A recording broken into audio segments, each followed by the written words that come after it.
But at 4 years old, I entered the foster care system because I had been being sex trafficked by my mother and my grandmother, my biological mother and grandmother. And I have a twin brother.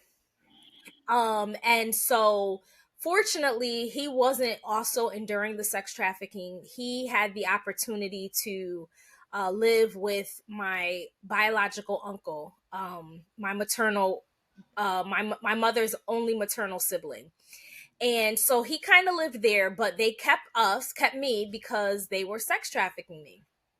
And so eventually we go to a doctor's appointment, regular physical checkup that you go to every year. Our uncle took us to the physical because although my mother was addicted to drugs, my grandmother was, my uncle was also addicted to drugs, but he was more functioning. So a lot of the things that needed to be done to basically keep DCF, which is Department of Children and Families, from kind of being in our business, it was his responsibility to do because he was functioning.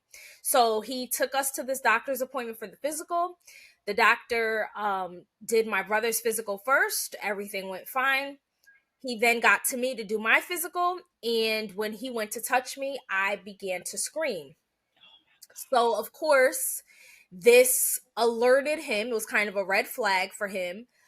He called in a female nurse, and the female nurse began to ask me questions and to do the exam.